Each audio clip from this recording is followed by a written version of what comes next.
감사합니다.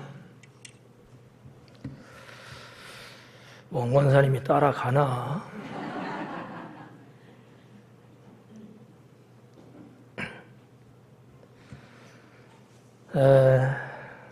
오늘부터 4장 강의가 되는데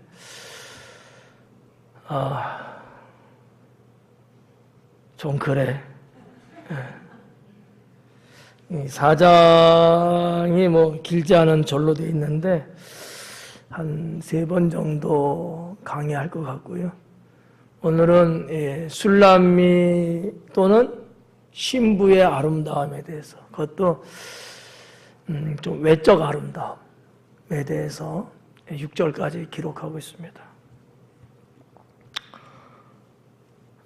솔로몬이 술람미 여인을 얼마나 사랑했던지 뭐 말로 표현할 수 없을 만큼 사랑했던 것 같아요. 왜 그랬을 것 같아요? 아름다워서. 자, 그렇다고 보면 우리는 예수님께 뭐가 되는 대상이죠? 신부가 되는 대상이잖아요. 술람미처럼 아름다우신가?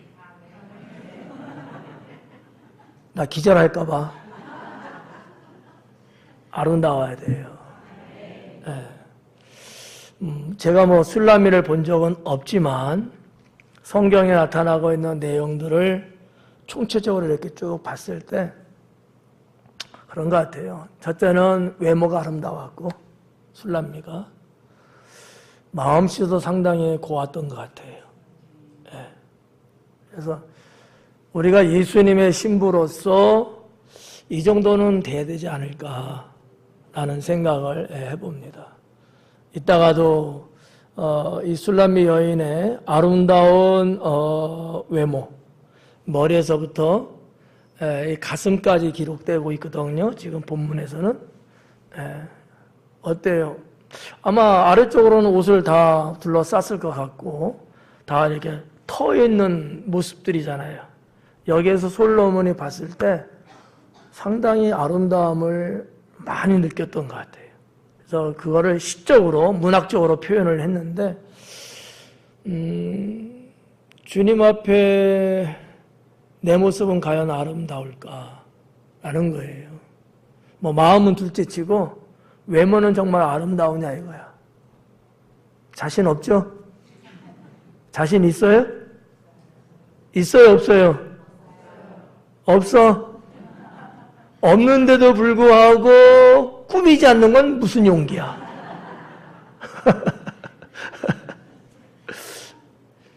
네, 뭐 그런 말 하더라고요. 여자의 치장은 죄가 아니고 능력이다.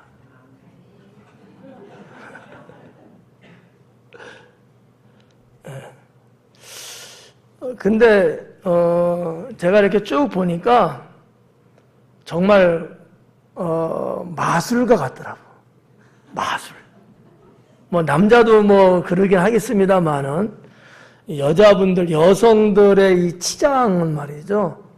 정말 마술 같아요. 진짜 매직이야. 어떻게 그렇게 확 알아볼 수 없을 정도로 바뀔 수 있냐고요. 그래가지고 뭐 누구는 결혼식 할 때까지는 참 신부 참 아름답다 하고 첫날 밤 자고 일어나는데 어이씨 이랬대잖아요. 전혀 알아볼 수 없는 이만큼도 닮은 데가 없는 웬 여자가 옆에 있다는 거지. 웃지도 않고 싸우겠다는 사람이 딱 2사람 있는 것 같아. 여성분들의 이 가꾸는 어떤 뭐 능력이라고 할까, 노력이라고 할까, 이게 과도하면은 덜 아름다울 거예요. 저의 개인적인 소견입니다만은 어느 선까지 적정하게 만약에 자기를 치장한다면은 훨씬 더 아름다움을 더해갈 수 있는, 플러스로 작용할 수 있는, 그렇게 되지 않을까. 여러분, 사람마다 다르긴 합니다만 어떤 분은 그냥 생긴 대로 살아요. 이런 분도 있어요. 누가 뭐라 알겠어요? 근데 어떤 분은 어느 정도 자기 자신을 꾸미는 그런 분들 많이 있죠. 근데 저는 후자가 나쁘지 않고 좋다고 생각해요. 생긴 대로 사는 거는 엿장수 마음이지만 그게 자랑거리는 아니에요. 그 사람은 서비스가 하나도 없는 사람이야. 왜냐하면 세상을 나 혼자 사는 것 아니고요. 더군다나 우리 신앙인들이 어느 선까지의 자기를 가꾼다는 것은 신앙에 있어서도 좋은 겁니다. 가꿔야 된다는 거예요. 네. 여러분 안 가꾸는 것 같지만 제가 이렇게 계절별로 여러분의 옷을 보면 다 가꾸더라고. 어느 계절에는 무슨 색상의 옷들을 입으시고 어느 때는 어느 옷을 입으시고 그것도 일종의 치장하시는 거예요. 거기에서 조금 더 마음을 써갖고 하면은 훨씬 좋지 않을까. 오늘 이 술람미의 그 아름다움, 특히 외적 아름다움이 본문에 쭉 나와 있는 거기 때문에 제가 잘은 알지 못하죠. 남자니까. 하지만 조금 언급하는 거예요. 근데 여자분들이 아름답게 자기를 가꾸는 것을 싫어하는 남자가 과연 있을까? 없을 것 같아요. 저도 싫어하지 않아요. 저는 해줄 수는 없지만 하는 거를 권장하고 하는 거 좋다고 봐요.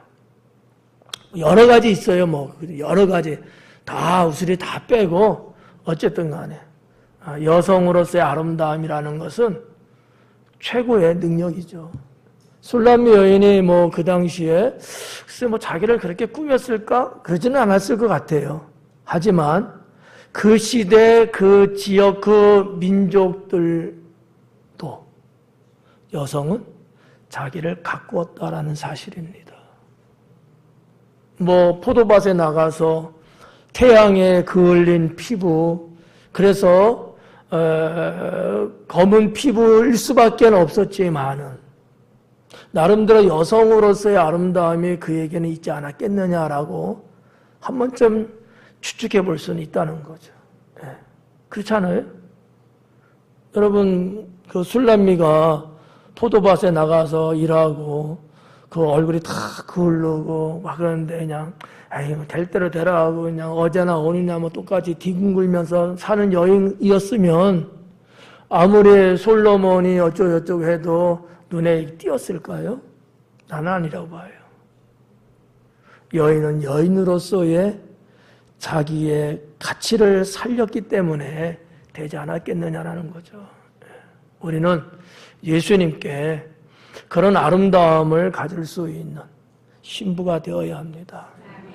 그래서 여러분 예배 나올 때 등등을 해서 여러분들이 나름대로 가꾸는 거는 필요합니다. 필요하고요. 또 그런 것뿐만 아니라 시장은 다 포함된 거예요. 옷섭부터 시작하고 다 이렇게 찍고 바르고 다. 그리고 뿐만 아니라 여러분의 그 표정도 아름다워야 되는 거죠. 여러분 술람미 여인이 아무리 외적 아름다움을 가졌다 할지라도 풍기는 첫 인상이 차가웠다면 과연 솔로몬이 마음을 쏟았을까요? 그러진 않았을 거예요.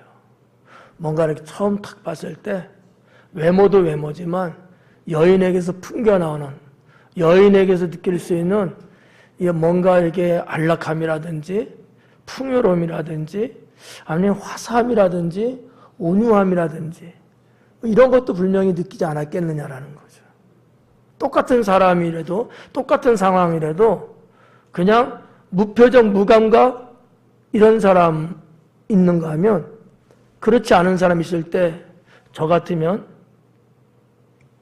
충분히 자기의 감정을 화사하게 표현하고 웃고 즐거워하는 모습, 저는 그 사람을 선택할 겁니다. 그렇잖아요? 기왕이면 똑같을지라도 그런 여인이 아름답지. 아무리 절생미인이라 할지라도 감정도 없고 표현도 없고 정말 이게 깎아 만든 조각상 같은 여잔데 거기에 무슨 매력을 느끼겠어요? 안 그러거든요. 그래서 뭐 여자분들은 어떻게 생각할지 몰라도 그런 대화를 나눠본 적이 있어요. 제가 그랬죠. 여자분들이 생각하는 것만큼 남자들은 그렇지 않다.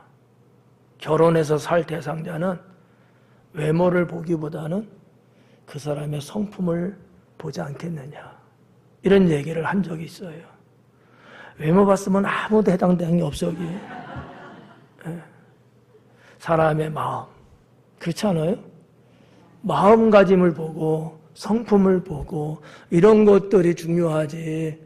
여러분 봐봐요. 젊었을 때는 다 예뻤거든요. 내가 알잖아. 30년 같이 살고 25년 같이 살고 20년 같이 살고 안다고. 그때 다 이뻤어요. 지금 물론 이뻐. 근데 가는 세월을 속일 수는 없죠. 그러니까 그런 거예요. 저는 술람미 이거 강해를 준비하면서 두 가지를 생각해 봤죠. 하나는 외적 모습의 아름다움, 또 하나는 내적 모습의 아름다움. 그러면 주님 앞에 나는 어떠한 신부가 되어야 될까? 주님이 나를 보고 반할 수 있는 내가 돼야지. 그렇잖아요. 네. 나를 보고 주님이 반할 수 있어야 돼. 저 모래사장에 해수욕장에 그 어마어마한 한 알의 모래알 똑같지? 그런 사람 말고 그 수없이 많은 모래알 중에서 눈에 탁 띌 수 있는 보석 같은 모래알, 그런 사람이 돼야 되지 않겠느냐라는 거죠. 그래야 주님이 나를 택하시고 나를 축복하시고 나를 사용하시고 신랑 되신 내 주님께 뭔가 격이 맞는 그런 사람이 되지 않겠느냐라고 하는 거죠. 그래서 목사가 그런 것들을 나름대로 생각하며 또 생각을 해볼 때 우리 성도님들도 그렇게 살기를 소망합니다. 여러분들이 오늘 강의를 들으면서 나는 이 부분에서 해당되지 않는다는 사람들 스스로 자수하시고 자기 자신의 모습을 고칠 수 있기 바라요. 정말 재미없는 모습들 많거든. 고치는 게 좋아요. 자, 그러면 서로는 이 정도로 말씀을 드리고 1절부터 볼게요. 내 사랑 너는 어여쁘고도 어여쁘다 그래요. 내 사랑 너는 어여쁘고도 어여쁘다. 어여쁘다는 것을 반복하면서 강조를 했고요. 우리 성경에는 이렇게 하나의 문장으로 구성됐습니다만 원어에는 두 개의 문장으로 나누어서 기록이 됐어요. 뭐 그게 그거지만 그것보다는 문학적으로 볼 때 하나의 단문으로 가고 또다시 한 번 더 했을 때가 훨씬 더 강조점이 크다라고 하는 거죠. 그냥 가. 또 목사님 뭔 소리 하나 그런 것 같기도 하고 여러분의 시선이 따가워서 그냥 가야 될 것 같아. 자, 아무튼 솔로몬은 술람미 여인에 대한 이렇게 표현을 뭐라냐 내 사랑이라고 했어요.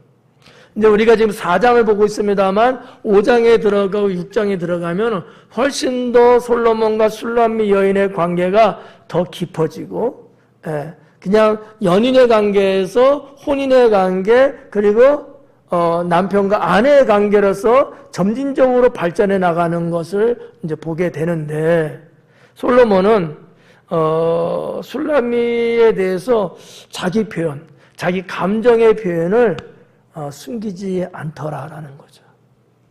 저는 이거 긍정적으로 생각해요. 예. 아유, 이게 아닌 거예요. 솔직하게 자기 마음을 사랑하는 이에게 표현을 하는 거죠. 여러분도 그러죠? 그렇다고 쳐 빨리. 예. 그게 얼마나 좋아요. 예. 그냥 뚱 하고 있는 것보다 여보, 당신이 최고야. 이 소리를 들어본 지가 수십 년 됐죠? 예. 좋잖아요. 예. 뚱 하고 있는 것보다. 이 솔로몬은 글쎄 그냥 홀라당 넘어가고 그랬는지 모르지만 상당히 자기 감정에 솔직했어요. 그것을 솔직하게 표현을 해요. 근데 상대방 술람미 여인이 그걸 상당히 값지게 받아들여요. 그러니까 이 남녀의 관계가 훨씬 더 아름답게 무르익어가는 거죠. 여러분, 사랑은 이렇게 해야 되는 거예요. 속 얘기는 자기다 꼼쳐놓고, 엉뚱한 거, 이런 거 자꾸 널려놓고 말이지, 무슨 스무고개 하듯이, 그것도 나름대로의 묘미도 있고 재미도 있을는지 모르지만, 그거는 솔직하지 않아서 훗날 그 버릇이 또 나와요. 그게 좋지 않습니다. 연애할 처음부터 솔직하게, 담백하게, 좀 정갈맞게 표현할 줄 아는 게 좋아요. 난 당신이 좋습니다. 당신하고 같이 있고 싶어요. 이런 거 해보셨죠? 안 해봤어요? 어떻게 지금부터 하실래요? 아니야? 왜? 하면 되잖아요. 니마 뭐 이런 말 있잖아, 영화에도. 그 할아버지 할머니 영화 보신 적 있어요? 아름답지 않아요? 이렇게 노 부부가 이렇게 걸을 때 손을 딱 잡고 이렇게 걸어가는 모습 본 적 있어요, 없어요? 어땠어요? 흉측했어요? 좋았어요? 좋은 걸 왜 못해? 다 하고 계시죠? 해봐요. 닭살. 이게 우리 한국 사람들이 조상 때부터 이런 걸 못하고 그거 하는 것이 뭐 이것저것에 걸리고 어쩌고저쩌고 뭐 해서 품위가 손상된대. 그런 솔직한 자기 표현 감정 이거 하면 품위 손상이래요.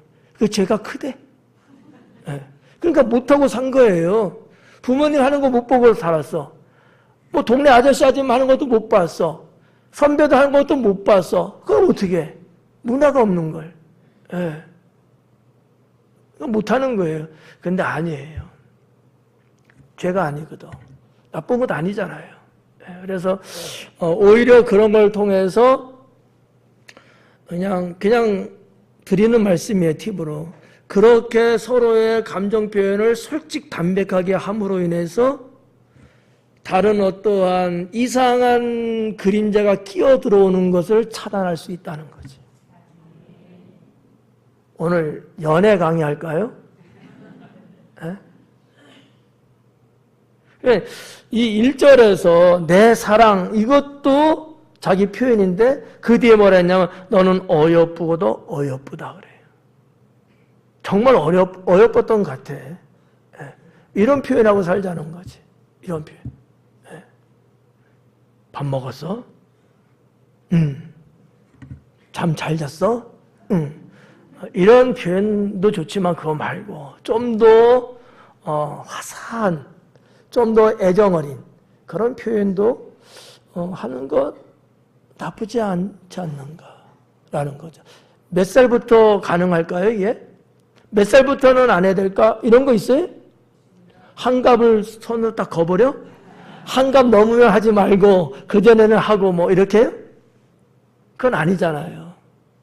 그래서 자, 하여튼 이렇게 고백을 하면서 이제 1절서부터 나오는데 약 한 7가지 정도. 뭐 어떻게 보면 8가지가 되고 어떻게 보면 7가지가 돼요.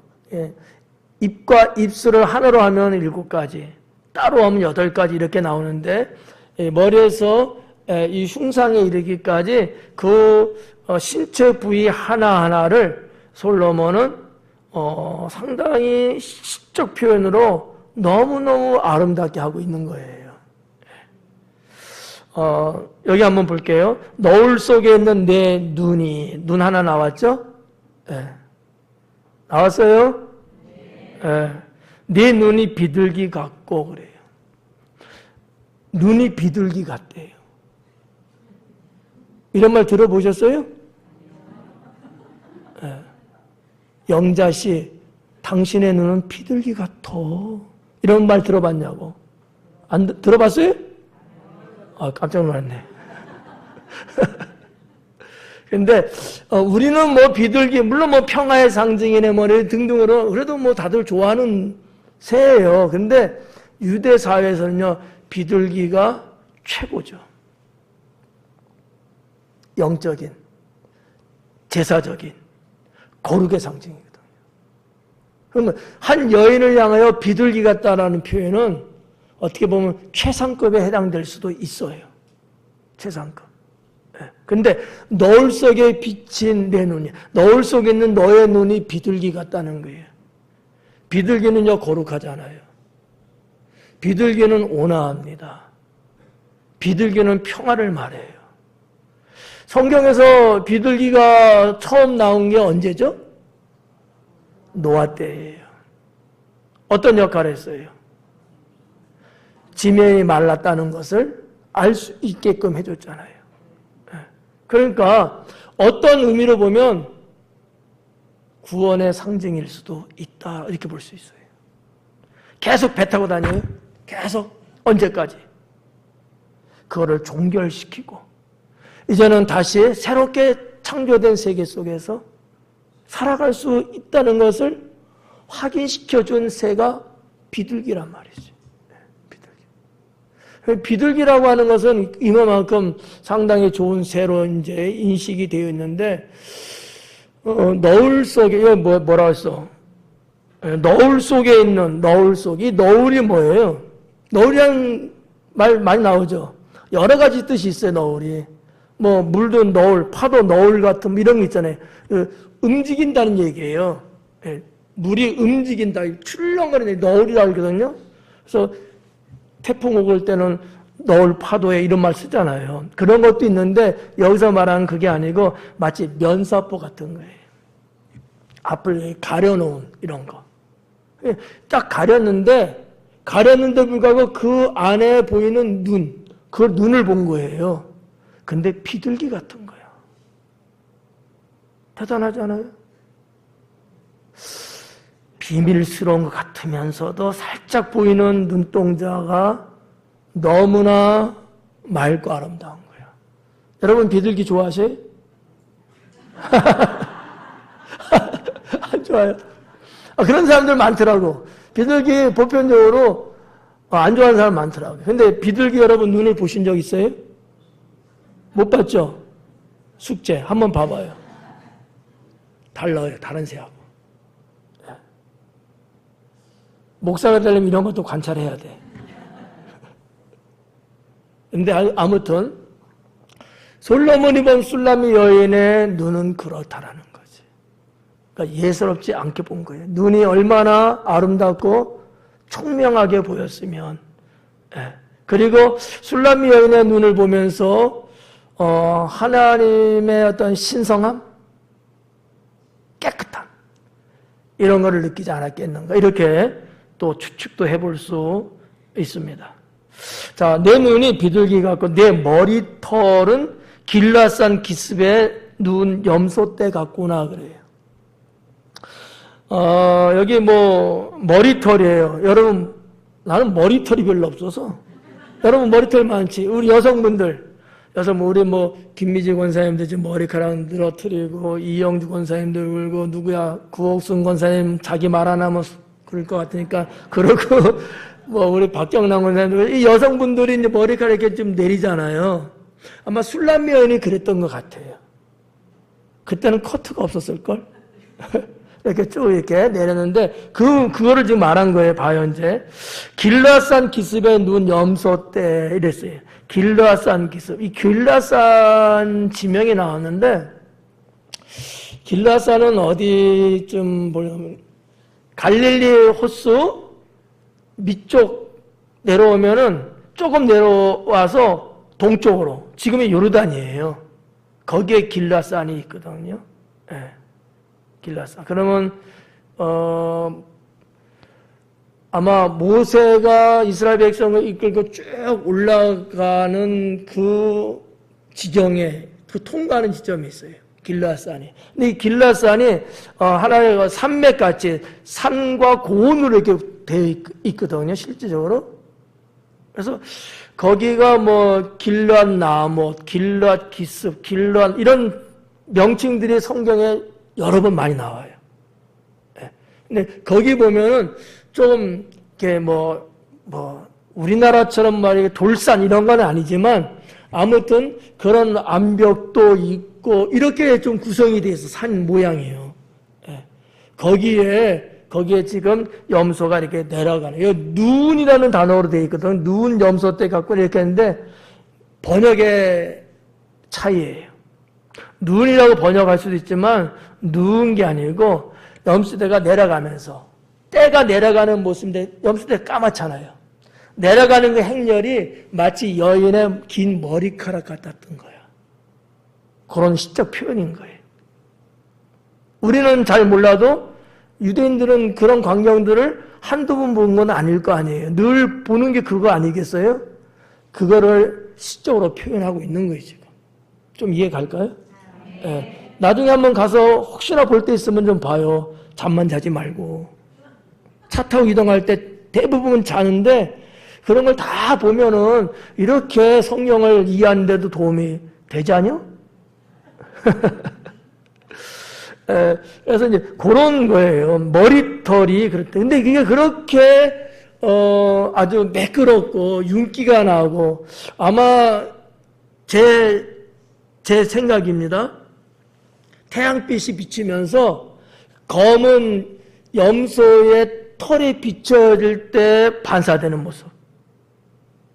이런 것들을 아마 솔로몬은 알고 있고 그걸 표현하고 있는 게 아닐까. 술라미 여인의 머릿결이 그렇게 아름답게 보였던 거예요. 네. 오늘부터 머리를 기르세요. 네. 그리고 이제 세 번째가 2절이에요. 네 이는 목욕장에서 나오는 털 깎인 암양 곧 새끼 없는 것은 하나도 없이 각각 쌍태를 낳은 양 같구나 이래요. 상당히 어려운 시적 표현이에요, 이게. 네. 한번 제가 한번 해석해 드릴게요. 자, 치아입니다, 치아. 네, 너의 이는 목욕장에서 나오는 털 깎인 암양이에요. 목욕장에서. 이제 목욕장이라 나왔습니다만 장소니까 목욕장이라고 번역을 한 것 같아요. 아무튼 목욕, 씻었다, 목욕하다 그런 이제 단어를 이제 번역해 낸 건데, 자, 씻고 나온 암양이에요. 근데 나왔는데 털 깎인 암양이야. 자, 여러분 이스라엘에서 이렇게 막 이렇게 동산 막 들녘에 있는 양들 보신 적 있죠? 어때요? 때깔이? 그렇게 말할 줄 알았어. 좀 더럽잖아요, 그죠? 근데 털을 깎으면 어떨까요? 하얗지. 그거를 아셔야 돼. 그걸 보라는 거예요. 술라미 여인의 치아가 그렇게 뽀도독 하얗대. 그걸 지금 표현하고 있는 거야. 에? 이 목욕장에서 나오는 털 깎인 암양이거든. 털을 깎였기 때문에 겉털은 뭐 이것저것 오물에 뭐에 묻어서 막 누리끼리 하고 뭐가 똥 같은 건데 막 달라붙고 막 이랬잖아요. 근데 그거를 털 딱 깎고 나면요. 정말 새하얗고 깨끗하거든요. 예. 그래서 술라미 여인의 치아가 그렇다는 거지. 예. 또 볼까요? 곧 새끼 없는 것은 하나도 없이 각각 쌍태를 낳은 양 같구나. 각각 쌍태예요. 그러니까 쌍태. 한 마리 아니고 두 마리 쌍태죠? 이게 뭐예요? 치아가 윗니 아랫니가 있잖아. 여러분이는 윗니만 있어요? 그렇잖아요. 그죠? 윗니와 아랫니가 있잖아요. 쌍태야, 쌍태.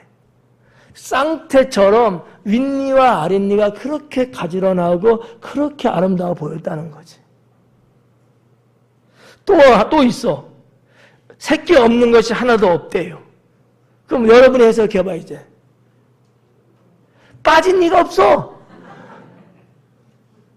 윗니와 아랫니가 골고루 잘 격을 맞춰서 정말 뽀시시하게 그렇게 솔로몬이 지금 표현하고 있는 거예요.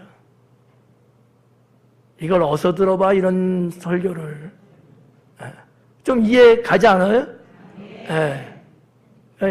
야, 솔로몬의 그 관찰력도 대단하구나. 대단하구나. 뭐 그분의 뭐 시적 능력은 이미 제가 알고는 있습니다만은, 야, 관찰력도 대단하구나. 어떻게 그런 것까지도 사랑하면 그런 게 다 보이나 봐요. 왜? 아니, 전혀 얼굴 표정 안 하다가 이 말하니까 이병재 장로님 표정이 확 나오는데? 그래서 이제 그 치아에 대한 말을 또 기록을 했고요. 그 다음에 3절에 보니까 내 입술은 홍색실 같고 내 입은 어여쁘고 너울 속에 내 뺨은 석류 한쪽 같구나 그래. 자, 이제 많이 내려왔어요. 위에서부터.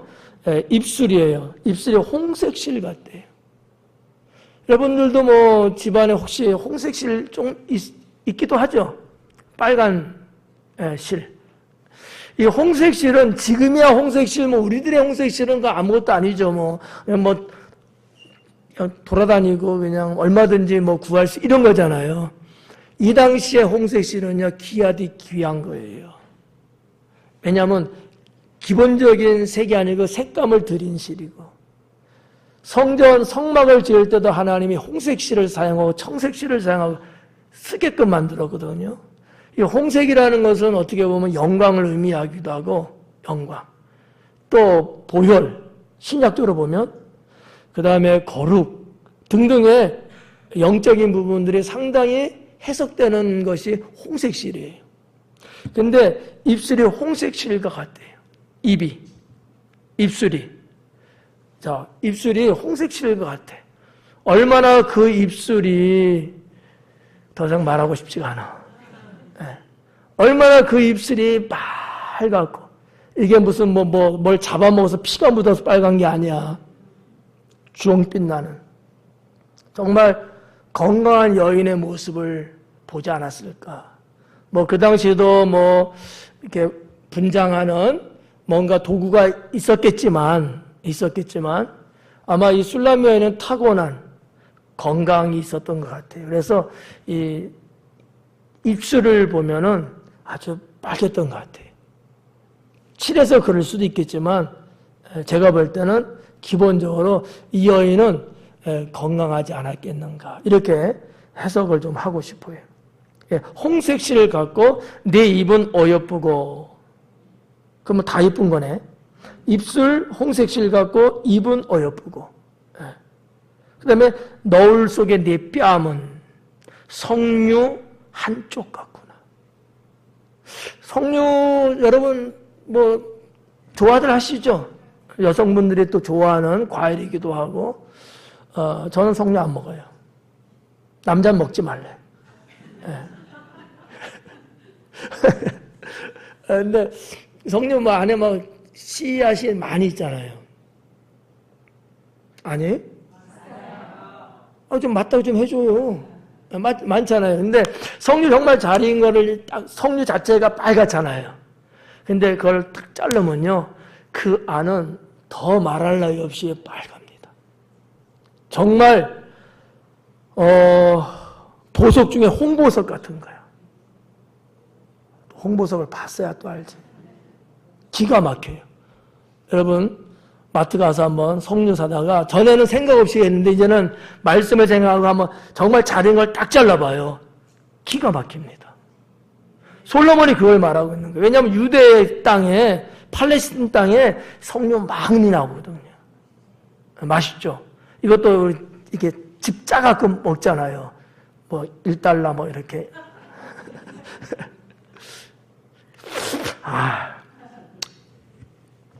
우리 저기 시험살 앞에서 이 석류 권사님이 샀나? 누가 샀어요? 하여튼 샀어. 누가 샀어?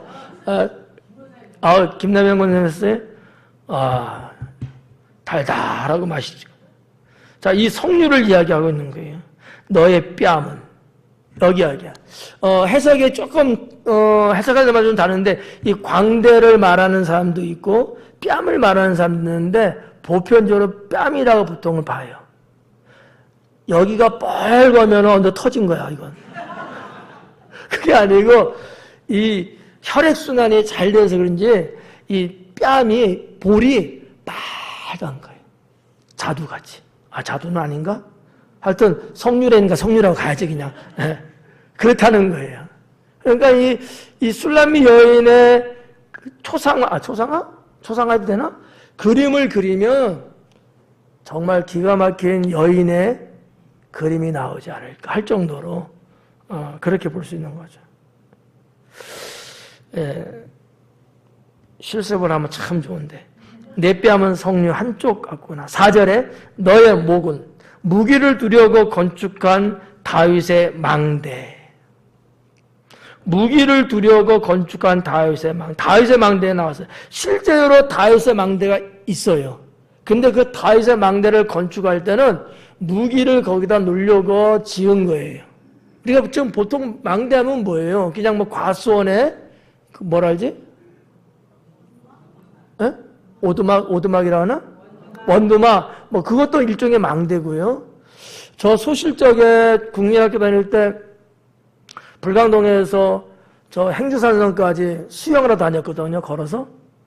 바다 수영. 그러면 이렇게 물 들어가서 수영하면은 망대에서 물 들어오면 알려줘요. 물 들어온다고. 그런 망대도 있고. 또 군 막사의 망대도 있고. 이 망대는 할 때 여러 가지입니다. 종류가 여러 가지인데 다윗의 망대는 실제적으로 무기를 쟁겨놓고 이 망대가 높고 클수록 위용이 있는 거예요. 그래서 적군이 봤을 때 망대가 어마어마한 거야. 웅장하고 막 쫙 높은 거예요. 잠실 롯데 그 빌딩 막 그런 것처럼. 근접을 못하는가. 왜? 그만큼 무기가 많다는 얘기거든. 그런 일종의 역할을 하는 게 이제 망대였는데, 이 망대에 뭐라 했어요? 곧 방패 1000개. 또 용사의 모든 방패가 달린 망대 같고. 이게 무슨 얘기냐면, 이것도 설명 안 하면 몰라요. 알 수가 없어.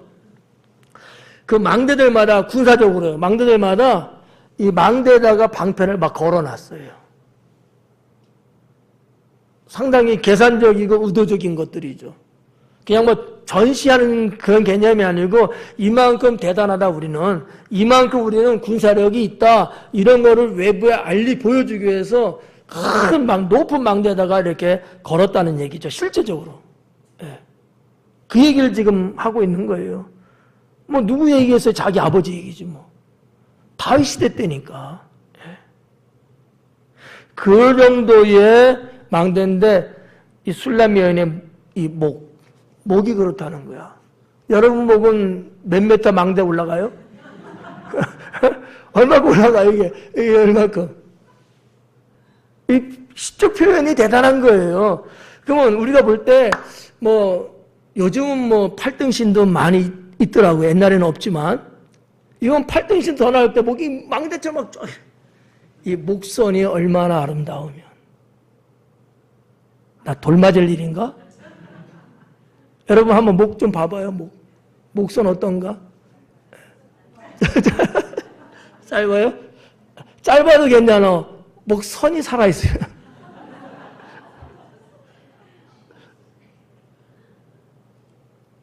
아무튼 술람미 여인의 이 목이 망대처럼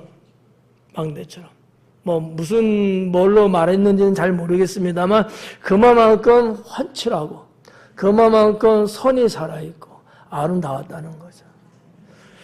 목이 긴 동물이 뭐죠? 기린 보면 여러분 어때요? 사슴? 기린에게 지금 덤비는 거요? 기린 목이 길잖아요. 그럼 무슨 생각해요, 여러분? 그거 보고? 에? 쓸데없이 목만 길어가지고. 그래요? 저도 동물의 이런 걸 좋아하거든요. 보면은 기린이 가끔 나와. 근데 목이 참 고와. 그 원통형의 그 목선이 정말 아름답더라고. 왜? 안 그래요? 아름답지 않아요? 아름답지 않은 사람이 아름다운 걸 못 봐. 자. 근데 아마 이 술라미 여인의 목이 그렇게 느껴졌던 것 같아요.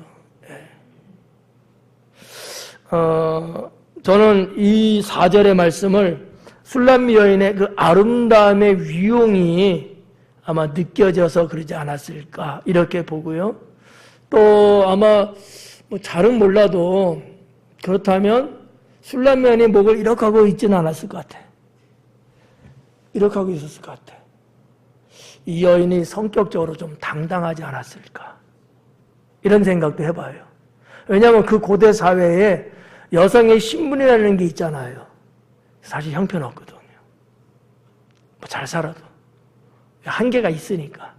그럼에도 불구하고 그 목선이 이 빼어난 목선을 솔로몬이 봤다고 할 때는 아마 이 술라미 여인이 자태도 상당히 품위가 있지 않았을까 이렇게 생각해 볼 수 있다는 얘기죠. 예. 그런 걸 보면 성격이 비록 포도원 밭에 나가 일은 할지라도 사람이 당당하고 고든 성격 아니었을까 이런 생각도 그냥 저 혼자 해보는 거예요. 그리고 이제 5절에 내 두 유방은 백합화 가운데서 꼴을 먹는 쌍태 어린 사슴 같구나 그래.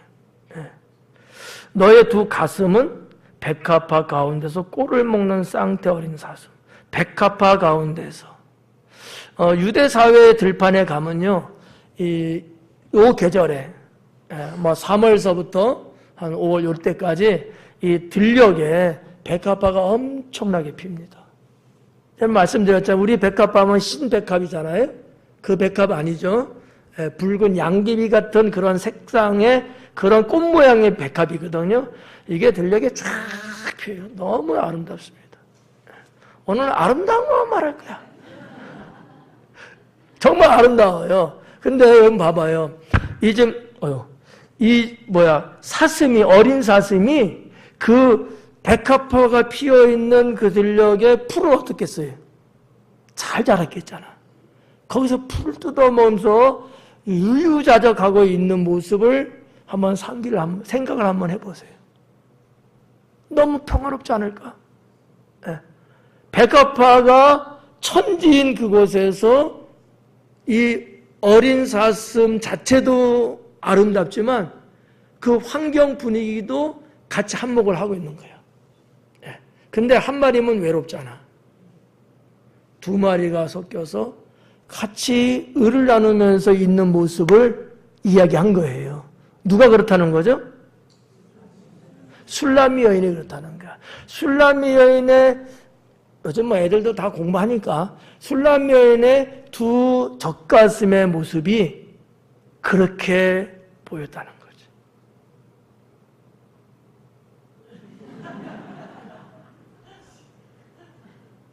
그러니까 이거는 뭐 여성들은 뭐 같은 이성끼리는 어떻게 생각할지 몰라도 남성인 솔로몬이 그 여성을 그렇게 봤을 때는 반할 수밖에 없죠. 좀 선을 넘었나요, 제가? 네. 넘었다면 용서하시고. 달리 뭐 제가 어떻게 할 수가 없어. 그 정도라는 거예요. 여기 지금 흉상 이쪽으로 지금 나온 거야, 지금. 그죠? 눈서부터 이렇게. 이게 지금 당시 고대 사회의 여인들의 모습을 볼 수 있는 요 모습이에요. 요만큼이. 예.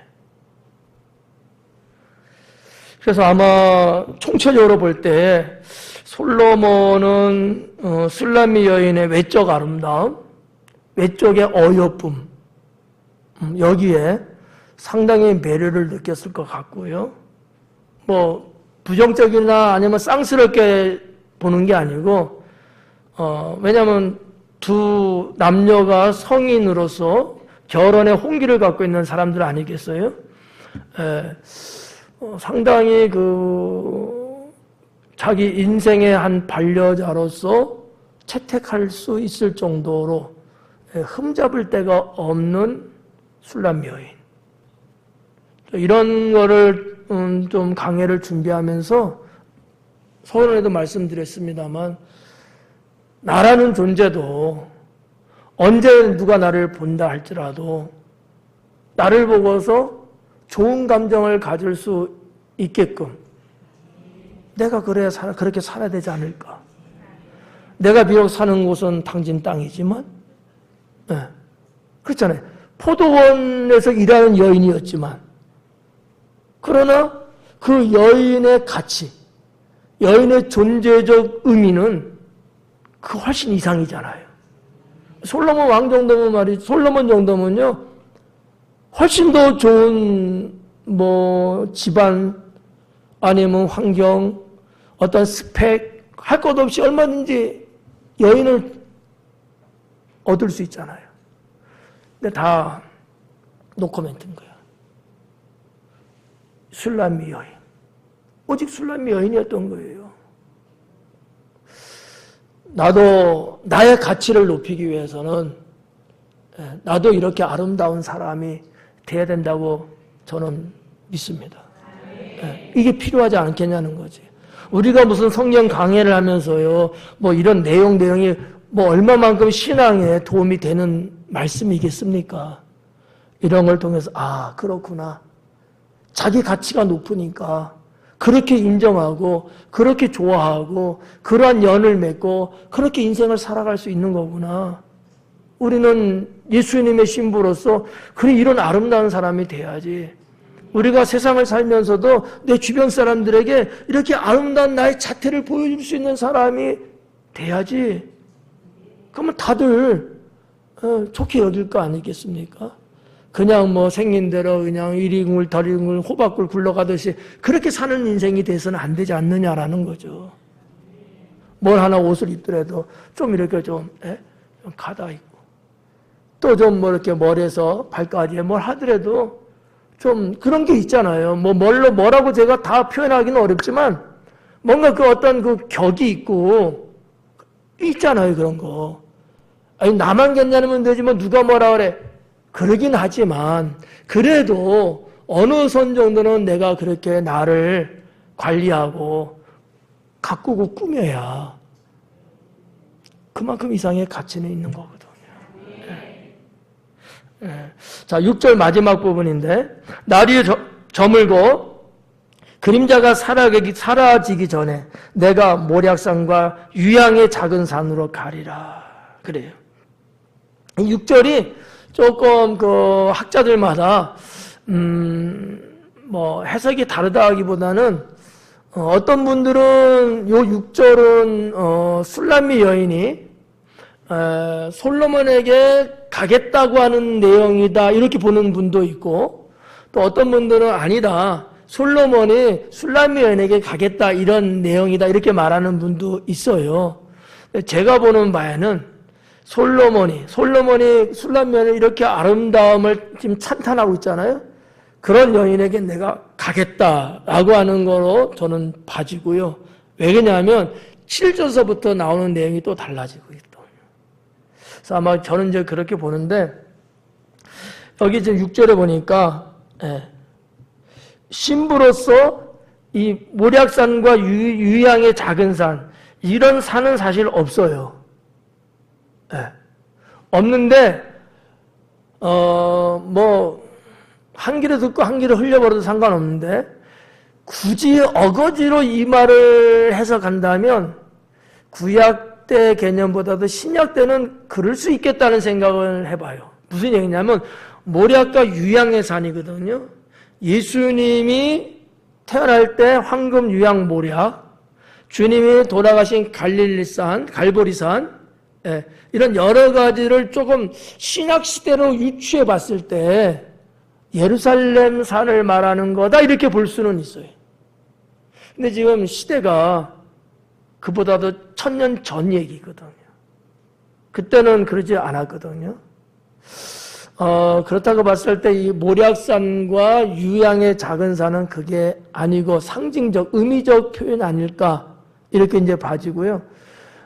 이 술람미 여인이 머물고 있는 신부로서 지금 신부로서 단장하고 있는 그곳, 그것을 말하고 있는 게 아니겠는가. 이렇게 저는 이제 봐져요. 그래서 이렇게 내가 이렇게 아름답다고 여기는 이 술람미 여인이 있는 그곳에 내가 가겠다. 이러한 표현이라고 생각합니다. 여기 보니까 날이 저물고 그림자가 사라지기 전에, 상당히 시적 표현이죠. 어둡기 전을 말하는 거예요. 해가 지기 전에. 그러면 지금 말하고 있는 것은 환한 때잖아요. 지금 해가 지기 전에 내가 가겠다. 급히 가고 싶은 거예요. 마음이 그만큼 있는 거니까. 그런 거죠. 그래서 아마 이 6절은 솔로몬이 술람미 여인과 함께 있고 싶은 마음을 시적으로 표현한 게 아닐까. 사랑하는 여인이고 아름다운 여인이고 이런 여인에게 내가 같이 있고 싶어하는 솔로몬의 마음, 이 자기 감정을 이렇게 시적으로 표현한 것 같다라고 저는 생각됩니다. 오늘 이렇게 6절까지 봤는데, 자, 아무튼 뭐 전체적인 내용을 이렇게 쭉 보면 이 술람미 여인의 외적 아름다움, 여기는 좀 내적인 것은 사실 뭐 찾아보기는 어려워요. 다 외적인 것만 기록이 됐는데 나쁜 건 아니죠. 이런 아름다움을 가졌다는 자체가 복이고요. 그런 아름다움을 자기가 유지하고 또 관리한다는 것도 능력이고요. 이것은 어떻게 보면 인생에 있어서 자기 능력이죠. 우리도 마찬가지라고 저는 생각합니다. 기도하겠습니다.